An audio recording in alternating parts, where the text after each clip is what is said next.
Now that we've named some coordination compounds, you may have noticed that I mentioned some isomer possibilities when I was going over some of the names. And some of those included some familiar ones, which were cis and trans isomers. And we have an opportunity here to look at a lot of different isomers that can happen in coordination compounds.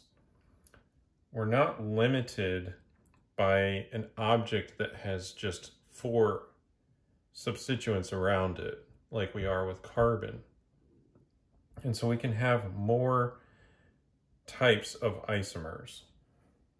And so for this first part, we're just going to look at the various geometrical isomers.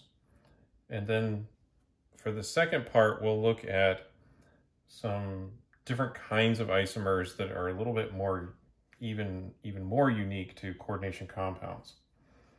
So let's start off with our cis and trans isomers. And we'll start with something that is kind of important, and that is cisplatin. And this is one of the first chemotherapy drugs that was developed.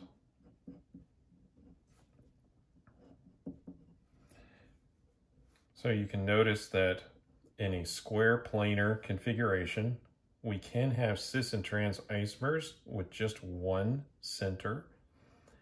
And you'll notice that the 2 chlorines are on the same side and the nitrogens are on the same side.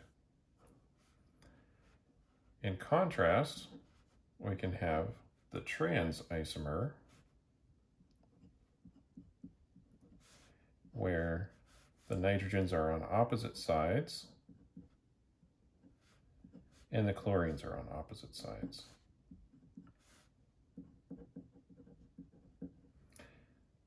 You can have cis and trans isomers even if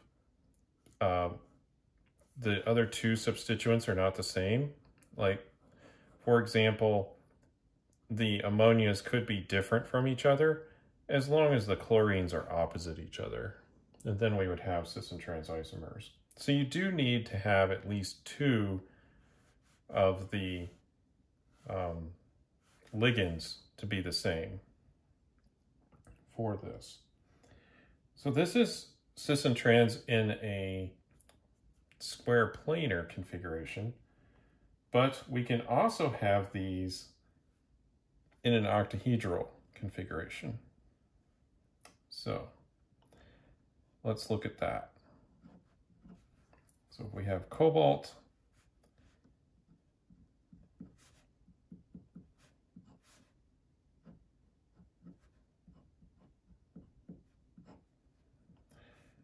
and let's see here, put the nitrogens here, and we'll put a couple of them right here, and we'll put some chlorines there. Now, we could have this as NH3 in either of these locations, and if we do, this is a purple complex. It's also possible, instead of NH3, to have this as ethylene diamine, and this is still considered the cis isomer because the chlorines are right next to each other. This complex would also be purple.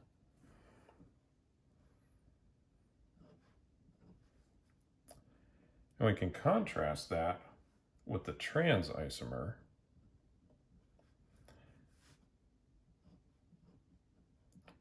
And in this case, if you were to make the trans isomer, it would be green in color, which is kind of cool. And I have made these complexes where there's ammonia in these positions, not the ethylene diamine, but it would be the same color, roughly. Slightly different, but similar.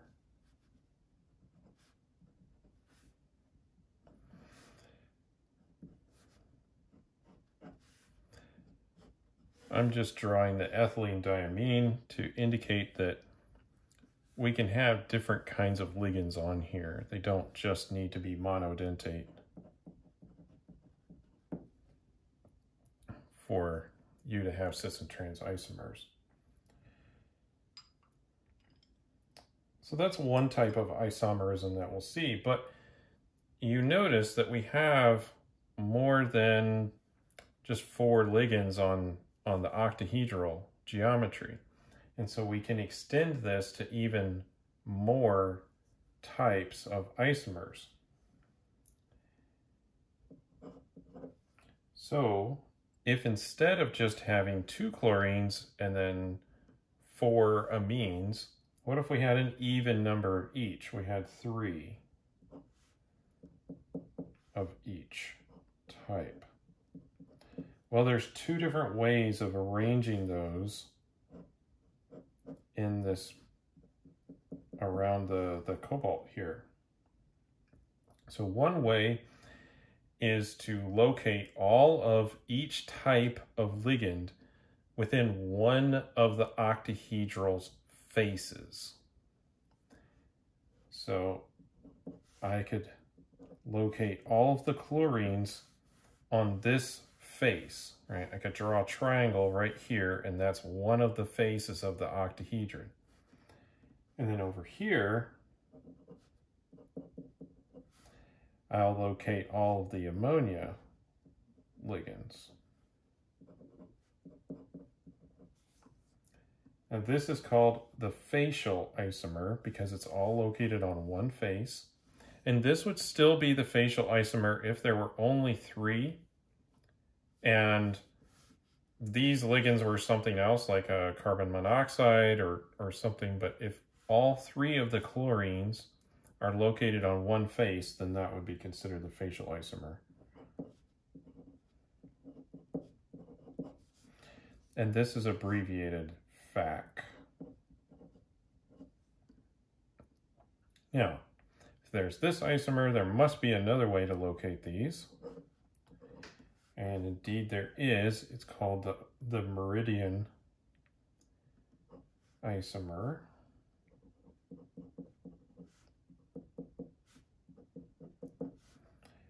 And the Meridian Isomer will locate them all in a straight line around the central atom. So hopefully you can see this well when I draw it.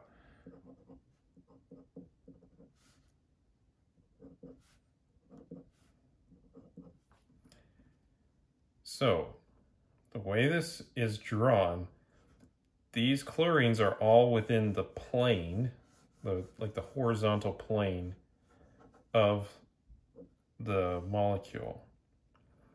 And then these nitrogens are all in kind of a vertical line. So there's one plane that contains all of these. I mean, over here, yes, there's one plane, it's the face, but that is a face, right? The plane is one of the faces. It doesn't include the central atom. Here, the planes do include the central atom, so that's the major difference. And it's meridian.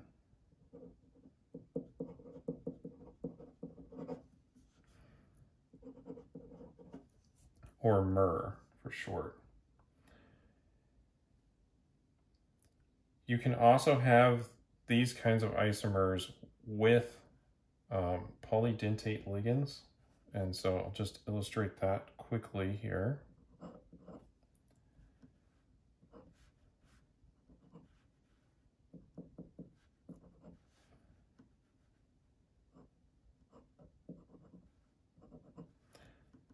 And this would be, up here is ethylene diamine. I'm going to draw diethylene triamine. So, and I'm just going to draw some curved lines so that we can simplify the structure. But each one of these curved lines here represents 2 CH2s, right? So CH2, CH2, and then the nitrogen.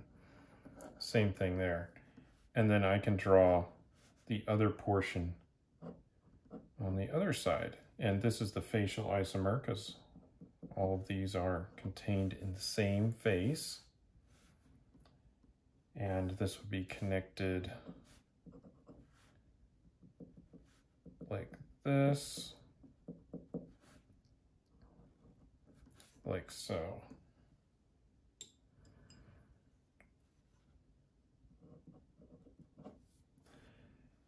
And then, of course, there's also the Meridian version of this particular molecule.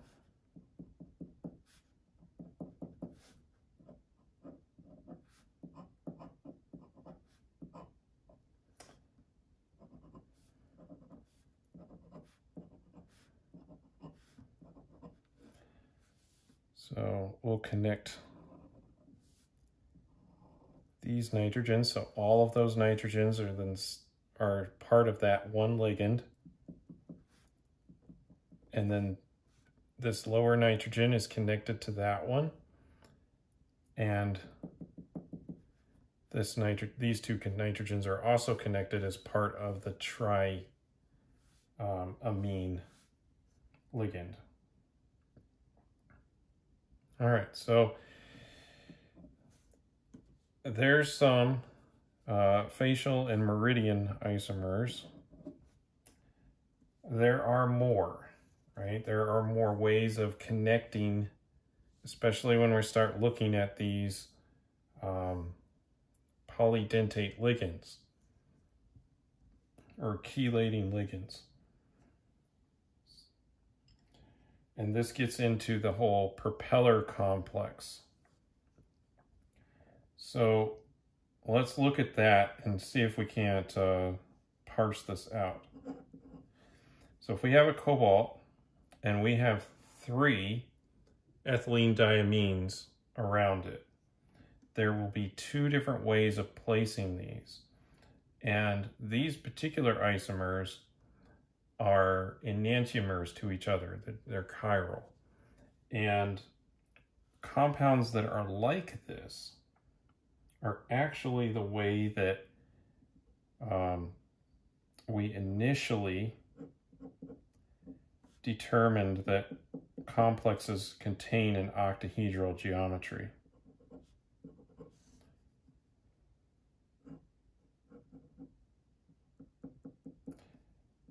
So it's kind of important historically in that sense.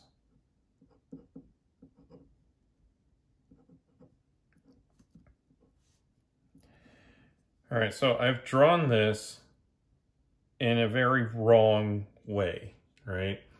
These nitrogens are stacked right on top of each other. And we know that in an octahedron, this just isn't right? This is a triangular prism, the way I've drawn it. But I've drawn it this way because this is how you determine whether it's either a delta or a lambda isomer. And so if we apply a counterclockwise rotation to this back ring, then this nitrogen will go there, that one will go here, and that one will go there. And that will create the lambda isomer.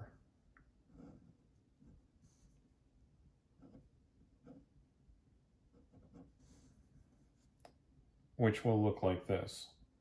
So we have the cobalt here, and then we have the nitrogen that's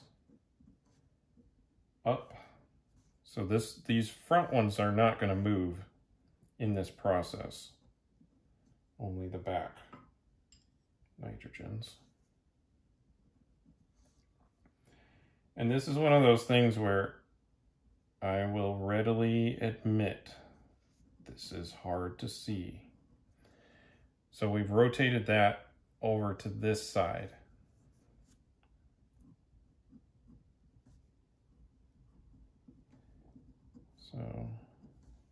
So here's our front part, and we're going to rotate the one that's connected to this nitrogen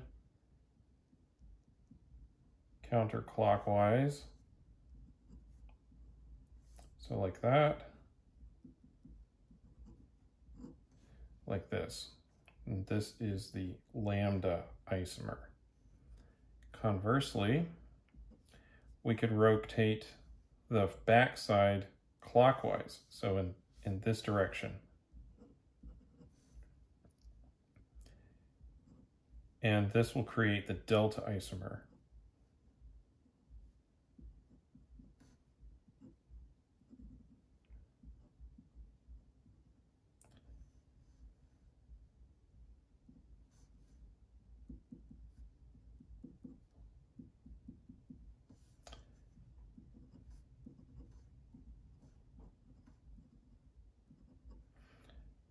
So if we're rotating it clockwise, this front nitrogen, for example, right here, is connected to that one. That one rotates down into this position. So these two will be connected. Those two will be connected. That two will be connected. And this is the delta isomer. Now, if that is not confusing enough, we have a few more to talk about when we have polydentate ligands, especially when we go up even higher. And so we're going to talk about alpha, beta, and then ultimately another version of a trans isomer. So if we have a 4-toothed ligand, right? So something that looks like this. So we have cobalt. We like to pick on that one a lot. Well, it makes all these really nice colored complexes, so that might be why people like to make them.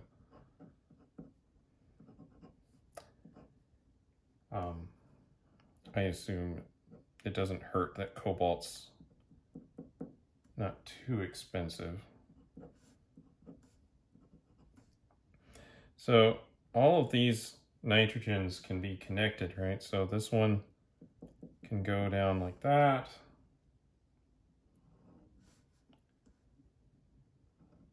Like so. So none of these rings are in the same plane. This one's in a plane going kind of like this way, like right through there. This one is in the plane kind of in the back side, and this ring is in the horizontal plane. And so there are no coplanar rings. This is the alpha form.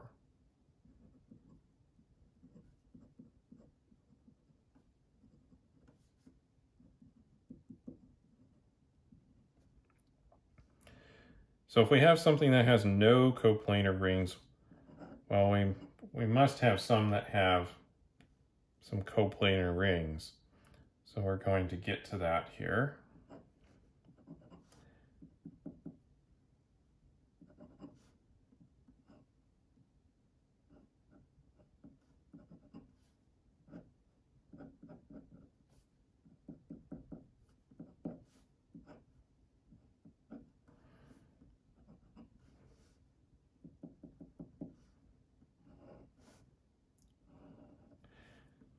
So now we can notice that this ring is not coplanar, but these two are. They're both in the horizontal portion. And so this is a beta form. And it has two coplanar rings.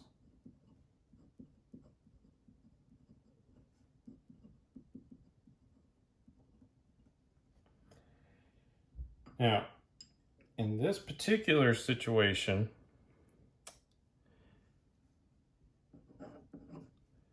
if we locate all of these as coplanar rings, then we go back to just a trans configuration. And it's being named that because it's forcing these other ligands opposite each other.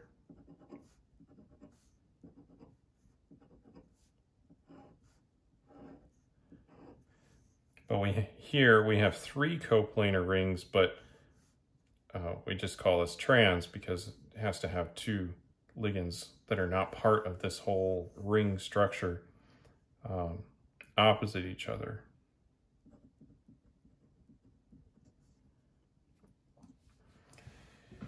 So you can start to see that there are a lot more possibilities for isomerism with coordination complexes. And we haven't even gotten to where there's a lot of different substituents on each metal. When you start adding many different combinations, you can get a lot of different isomers. But those don't have particularly special names like cis and trans, fac and mer, delta and lambda, and alpha and beta. So that's why I included those in this video.